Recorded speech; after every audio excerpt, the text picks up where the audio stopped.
नमस्कार साथियों, आपका हमारे YouTube चैनल जुगल टेक्निकल में हार्दिक स्वागत है। मैं जुगल राठौर। दोस्तों, इस वीडियो में हम बात करेंगे बेसलाइन आकलन और दक्षता आधारित समूह निर्माण को लेकर नया आदेश जारी हो चुका है। इसके तहत आपको बेसलाइन असेसमेंट हेतु टाइम टेबल क्या क्या रहने वाला है, बेसलाइन ऑनलाइन डाटा प्रविष्टि के लिए आपको शाला दर्पण स्कूल लॉगिन से या शाला दर्पण स्टाफ लॉगिन से किस प्रकार बेसलाइन का ऑनलाइन डाटा फीड करना है, विद्यार्थी ग्रुपिंग, मॉनिटरिंग और रिपोर्ट किस प्रकार डाउनलोड करनी है, उसकी पूरी जानकारी मैं आपको इस वीडियो में देने वाला हूं। तो कंप्लीट पूरा वीडियो देखिए। और आप हमारे चैनल पे नए हैं और अभी तक आपने हमारे चैनल को सब्सक्राइब नहीं किया तो चैनल को सब्सक्राइब करें, बेल आइकन प्रेस करें, क्योंकि ऐसी लेटेस्ट जानकारी मैं आपको लगातार देता रहता हूं। तो शुरू करते हैं। तो देखिए, जो बेसलाइन आकलन और दक्षता आधारित समूह निर्माण के संबंध में आदेश जारी हुआ है, इसमें देखिए शैक्षिक सत्र 2022-23 में विद्यार्थियों के बेसलाइन आकलन एवं दक्षता आधारित समूह निर्माण के संबंध में ये आदेश जारी हुआ है। इसके तहत देखिए, उपयुक्त विषय अंतर्गत प्रासंगिक पत्रों के क्रम में RKSM-B के तहत रेमिडेशन कार्यक्रम के प्रथम चरण में जुलाई से सितंबर यानी कि 17 आरंभ के 10 दिन के भीतर विद्यार्थियों के लर्निंग लेवल की जांच के लिए बेसलाइन असेसमेंट कराया जाना है। ये बेसलाइन असेसमेंट वर्कबुक में 10 अभ्यास वर्कशीट के बाद दिया गया है। बेसलाइन असेसमेंट विद्यार्थियों द्वारा करवाए जाने हेतु निर्देशित किया गया था। विद्यालयों में बेसलाइन असेसमेंट की प्रक्रिया पूर्ण नहीं हुई है, उसके लिए रेमिडेशन कार्यक्रम के सुचारू प्रारंभन है के लिए बेसलाइन आकलन एवं दक्षता आधारित समूह निर्माण हेतु समय सीमा का पुनर्निर्धारण नियमानुसार किया जाना है। जिसके अनुसार देखिए, अब यहाँ पर रेमिडेशन कार्यक्रम के प्रथम चरण में विद्यार्थियों के लर्निंग लेवल की जांच के लिए वर्कबुक में 10 अभ्यास वर्कशीट के बाद दिया गया है। बेसलाइन आकलन विद्यार्थियों द्वारा करवाना है। जिन विद्यालय में वर्कबुक उपलब्ध न हो पाई है यानी कि नहीं हो पाई है, उनके संस्था प्रधान शिक्षकों को समसा पोर्टल देखिए यहाँ पर rajsamsa.nic.in अथवा ये लिंक दे रखा है से वर्कबुक में से बेसलाइन आकलन सीट डाउनलोड करवाकर शिक्षक को उपलब्ध करवाएंगे, जिसे शिक्षक विद्यार्थियों को बोर्ड पर लिखकर अथवा प्रिंट करवाकर विद्यालय की व्यवस्था अनुसार उपलब्ध कराएंगे। इसके बाद देखिए, विद्यार्थियों द्वारा बेसलाइन असेसमेंट पूरा करने के बाद शिक्षकों को इसकी जांच करनी चाहिए तथा विद्यार्थियों द्वारा दिए गए सही उत्तरों की संख्या की गणना करनी चाहिए। प्रत्येक सही उत्तर 1 अंक का है। विद्यार्थी बेसलाइन असेसमेंट वर्कबुक में अथवा वर्कबुक उपलब्ध न होने की स्थिति में स्वयं की नोटबुक में करेंगे। बेसलाइन आकलन में विद्यार्थी के प्रदर्शन का वर्कबुक में रिकॉर्ड संधारण किया जाना है तथा इसकी प्रविष्टि शाला दर्पण मॉड्यूल में दिनांक 5 अगस्त से आरंभ हो जाएगी। देखिए यहाँ पर 5 अगस्त से आरंभ हो जाएगी।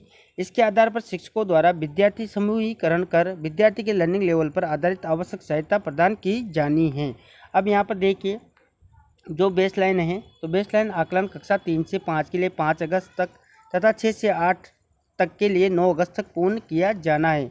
बेसलाइन असेसमेंट हेतु टाइम टेबल पृथक से उल्लेखित किया गया है। अब यहाँ पर देखिए, जो बेसलाइन असेसमेंट है उसका टाइम टेबल भी यहाँ पर दे रखा है। तो यहाँ पर देखिए, बेसलाइन असेसमेंट हेतु अंतिम तारीख देखिए यहाँ पर कक्षा 3 से 8 के लिए 10 अगस्त 2022 निर्धारित की गई है। बेसलाइन असेसमेंट हेतु शाला दर्पण जो मॉड्यूल है लाइव होगा वो 5 अगस्त 2022 से पूर्व लाइव हो जाएगा। और यहाँ पर देखिए, बेसलाइन असेसमेंट के डाटा को शाला दर्पण पर अपडेट करना, तो ये देखिए 18 अगस्त 2022 तक आपको इसको कंप्लीट अपडेट कर लेना है। यहाँ पर टाइम टेबल दे रखा है तो आप इसको भी देख लीजिए। यहाँ पर कक्षाएं दे रखी हैं, ये देखिए यहाँ पर कक्षा 3 से 8 तक की कक्षाएं हैं और यहाँ पर उनके विषय दे रखे हैं। जो 3 विषय हैं, हिंदी, अंग्रेजी, गणित की वर्कबुक आपको मिली है वो हैं। और यहाँ पर देखिए, बेसलाइन आकलन की तिथि भी दे रखी है। यहाँ पर देखिए 3 तिथियाँ दे रखी है, जैसे देखिए यहाँ पर कक्षा 3, 4, 5, 6, 7 और 8, यहाँ पर तीनों जितनी भी कक्षाएँ हैं इनके लिए यहाँ पर 3 तारीख निर्धारित की गई है। देखिए, हिंदी के लिए 5 अगस्त 2022 समय यहाँ पर देखिए 9:30 AM से 10:30 AM तक हैं। और अगर 18 अगस्त 2022 जो डेटा को शाला दर्पण पर अपडेट करने की तिथि है वो 18 अगस्त 2022 निश्चित की गई है। इससे पहले आपको डेटा ऑनलाइन कर लेना है। इसी प्रकार देखिए यहाँ पर अंग्रेजी 8 अगस्त 2022 समय वही है और वही तारीख यहाँ पर देखिए 18 अगस्त है। इसी प्रकार गणित यहाँ पर देखिए 10 अगस्त 2022 है, समय वही है सभी का। देखिए यहाँ पर समय 9:30 से 10:30 बजे तक है और डेटा जो शाला दर्पण पर है वो अपडेट करने की तारीख भी यहाँ पर 18 अगस्त 2022 निश्चित की गई है। और देखिए यहाँ पर जो विषय हैं सबकी बेसलाइन तिथि की जो तारीखें हैं वो 5 अगस्त, 8 अगस्त और 10 अगस्त निश्चित की गई हैं। देखिए सभी में तो इस प्रकार यहाँ पर टाइम टेबल बनाया गया है। आप टाइम टेबल को अच्छे से यहाँ पर रीड कर ले, या चाहे तो आप यहाँ से स्क्रीनशॉट भी इसका ले सकते हैं। इसके बाद देखिए, यहाँ पर एक नोट दे रखा है, इसको आप अच्छे से समझ लें। जिन विद्यालयों में उक्त वर्णित अवधि में किसी भी कारणवश यदि परीक्षा नहीं हो पाती है तो 12 अगस्त 2022, यहाँ पर देखिए 12 अगस्त 2022 रिजर्व डे को बेसलाइन असेसमेंट करवाना सुनिश्चित करें, परंतु इस बात का ध्यान रखा जाए कि दिनांक 12 अगस्त 2022 को आयोजित होने वाले देश के भक्ति गीतों के गायन का कार्यक्रम से इसका समय पृथक हो। तो मैं आपको बता दूं कि जो 12 अगस्त 2022 है, इस दिन यहाँ पर जो आज़ादी का अमृत महोत्सव है उसके तहत यहाँ पर सभी विद्यालयों में एक ही समय पर जो है देशभक्ति गीतों का गायन होगा, जो उसका समय यहाँ पर 10:15 बजे है। अगर आपने वो वीडियो नहीं देखा है, उसकी पूरी जानकारी अगर आप लेना चाहते हैं तो ऊपर मैं आई बटन पर लिंक दे दूँगा, तो उस लिंक पर क्लिक करके आप उसकी पूरी जानकारी ले सकते हैं जो आज़ादी का अमृत महोत्सव है उसकी। इसके बाद देखिए बेसलाइन आकलन डाटा प्रविष्टि आपको किस प्रकार करनी है। तो देखिए वर्कबुक में दिए गए बेसलाइन आकलन में विद्यार्थियों के अंकों की प्रविष्टि के लिए शाला दर्पण मॉड्यूल बनाया गया है। शाला दर्पण मॉड्यूल पर बेसलाइन असेसमेंट में विद्यार्थी के प्राप्त अंकों के आधार पर विद्यार्थी का समूह यानी कि समूह 1 और समूह 2 स्वतः आकलित हो जाएगा। तो जैसे आप यहाँ पर विद्यार्थी के प्राप्त अंकों को जैसे ही फीड करोगे तो वहाँ पर विद्यार्थी का समूह निर्माण स्वतः ही जो है आकलित हो जाएगा। इस प्रकार देखिए यहाँ पर शिक्षक इस डेटा का उपयोग अपनी कक्षा में निश्चित अवधि के दौरान अपनी कक्षा में समूह बनाने के लिए कर सकते हैं। तो इस जो डेटा को आप ऑनलाइन करते हैं, इससे आपको जो कक्षा है उसमें समूह बनाने में आपको सहायता मिलेगी। ये डेटा पूरी तरह से शिक्षकों को उनकी कक्षा के प्रदर्शन के बारे में जानकारी प्रदान करने और कक्षा शिक्षण में उनकी सहायता करने के लिए एकत्रित किया जा रहा है। शिक्षकों से अनुरोध है कि वे डेटा को सटीक रूप से दर्ज यहाँ पर करना है। अब यहाँ पर देखिए जो शाला दर्पण मॉड्यूल हैं पर बेसलाइन असेसमेंट डेटा की एंट्री कैसे करनी है, तो इसके लिए मैं आपको ऑनलाइन जो वीडियो है वो भी बना के दूंगा। अभी आप यहाँ पर देख लीजिए जो पूरा तरीका है। तो देखिए यहाँ पर शिक्षक डेटा प्रविष्टि 2 तरीके से कर सकते हैं। यहाँ पर देखिए स्कूल लॉगिन के माध्यम से और स्टाफ लॉगिन के माध्यम से, यहाँ पर दोनों तरीके से आप इसको कर सकते हैं। अब देखिए यहाँ पर शाला दर्पण पर जो बेसलाइन असेसमेंट मॉड्यूल है वो आपको मिल जाएगा, उसका मैं आपको अलग से वीडियो बना के दूँगा। इसके बाद देखिए यहाँ पर स्कूल लॉगिन के माध्यम से किस प्रकार करना है तो वो भी देख लीजिए। यहाँ पर विषय अध्यापक बेसलाइन असेसमेंट मॉड्यूल पर कक्षा सेक्शन और विषय का चयन करेंगे जिसके लिए वे डेटा प्रविष्टि करना चाहते हैं। कक्षा चयन के उपरांत कक्षा के समस्त विद्यार्थियों की सूची शिक्षक को प्रदर्शित होगी। शिक्षक को प्रत्येक विद्यार्थी के प्राप्त अंकों की प्रविष्टि करनी है। अंक प्रविष्टि के साथ ही विद्यार्थी को उनके प्रदर्शन के आधार पर समूहीकृत का सुझाव दिया जाएगा।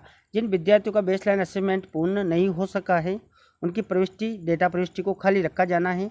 विद्यार्थी द्वारा बेसलाइन असेसमेंट पूर्ण किए जाने के पश्चात इसकी शाला दर्पण पर डेटा प्रविष्टि की जा सकेगी। जिनका खाली रखा गया है उसका आप बाद में भी जो है शाला दर्पण पर डेटा प्रविष्टि कर सकते हैं। इसके बाद देखिए स्टाफ लॉगिन से किस प्रकार करना है तो वही तरीका यहाँ पर भी देखिए केवल कक्षा अध्यापक स्टाफ लॉगिन के माध्यम से अपनी कक्षा के लिए डेटा दर्ज कर सकेंगे।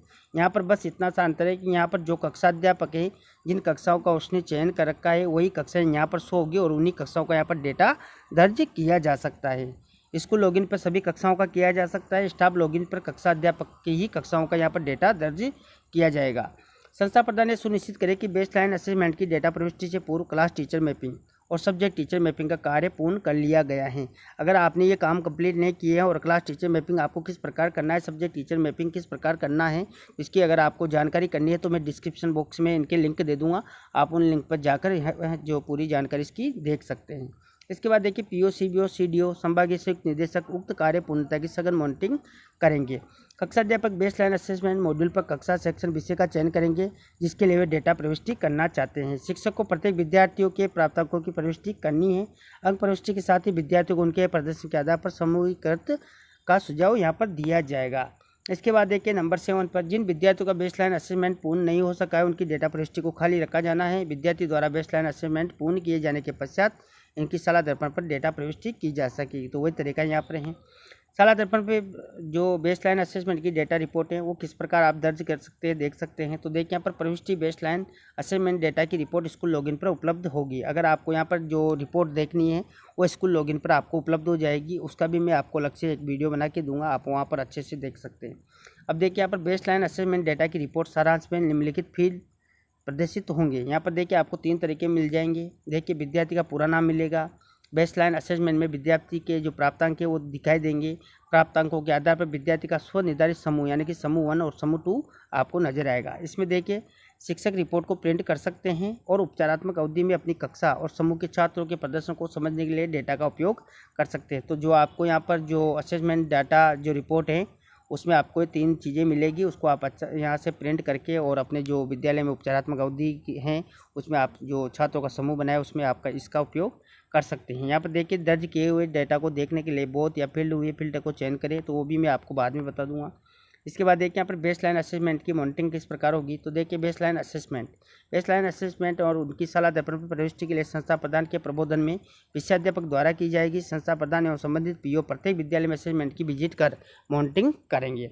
बेसलाइन असेसमेंट की डाटा को सलाह दर्पण पर अपडेट। तो देखिए यहाँ पर शिक्षकों द्वारा 5 अगस्त तक कक्षा 3 से 5 का बेसलाइन आकलन और 9 अगस्त तक शिक्षा जो कक्षा 6 से 8 है के बेसलाइन आकलन किया जाकर इनकी प्रविष्टि सलाह दर्पण मॉड्यूल पर आगामी 3 दिवस में की जानी है। देखिए यहाँ पर प्रविष्टि संस्था प्रधान द्वारा संबंधित अध्यापक से करवाई जाएगी। इसके बाद देखिए जो बेसलाइन असेसमेंट के आधार पर विद्यार्थी ग्रुपिंग किस प्रकार करनी है। तो देखिए वर्कबुक में दिए गए बेसलाइन आकलन में प्रदर्शन के आधार पर लर्निंग लेवल के अनुसार विद्यार्थियों को 2 समूह में समूहीकृत करना है। पहला समूह यहाँ पर देखिए बेसलाइन आकलन में 60% से अधिक स्कोर करने वाले विद्यार्थियों को समूह 1 में और 60% से कम स्कोर करने वाले विद्यार्थियों को समूह 2 में समूहीकृत किया जाना है। संस्था प्रधान सत्र बीतने के साथ विद्यार्थी की प्रगति को देखकर विद्यार्थी समूह को स्वयं के स्तर पर परिवर्तित करने के लिए अधिकृत रहेंगे। समूहीकरण में संस्था प्रधान द्वारा यह आवश्यक रूप से सुनिश्चित किया जाएगा कि विद्यार्थी में हीन की भावना न आए और कोई शिकायत प्राप्त होने पर संस्था प्रधान द्वारा उसका त्वरित निवारण किया जाए। समूह का निर्धारण बेसलाइन असेसमेंट की सलाह दर्पण पर प्रविष्टि के आधार पर स्वतः आकलित हो जाएगा। संस्था प्रधान विद्यार्थी की प्रगति के आधार पर विद्यार्थी समूह को बदलने के लिए अधिकृत रहेंगे। इसके बाद देखिए यहाँ पर समूहीकरण का आधार किसी भी विद्यार्थी को ज्ञान के जो आकलन करना नहीं है। यहाँ पर देखिए समूहीकरण का आधार किसी विद्यार्थी के ज्ञान का आकलन करना नहीं है। अतः संवेदनशीलता रखते हुए विद्यार्थी के लिए सीखी जाने वाली दक्षता को ध्यान में रखते हुए उक्त ग्रुप बनाने हैं। ये विशेषता ध्यान में रखा जाए कि लर्निंग गैप्स की क्षतिपूर्ति के लिए कक्षाओं में कक्षा स्तर से न्यून स्तर के विद्यार्थियों के समूह बनाए जाने पर इस बात का पूरा ध्यान रखा जाए कि कोई भी विद्यार्थीहीनता से ग्रसित न होवे। बेसलाइन असेसमेंट एवं दक्षता आधारित समूह निर्माण की सघन मॉनिटरिंग उपयुक्त निर्देशानुसार प्रत्येक कार्यालय तथा विद्यालय के संस्था प्रधानों को करनी है तथा पत्र में प्रदत्त निर्देशों के अनुरूप विद्यालयों में बेसलाइन असेसमेंट और दक्षता आधारित समूह निर्माण समयबद्ध शिक्षण प्रारंभ करवाना है। तो ये थी दोस्तों यहाँ पर बेसलाइन असेसमेंट आपको जो आकलन लेना है वो किस प्रकार लेना है और उसके समूह किस प्रकार बनाने हैं, किस प्रकार ऑनलाइन फीडिंग करनी है, उसकी पूरी जानकारी मैंने आपको इस वीडियो में देने का प्रयास किया।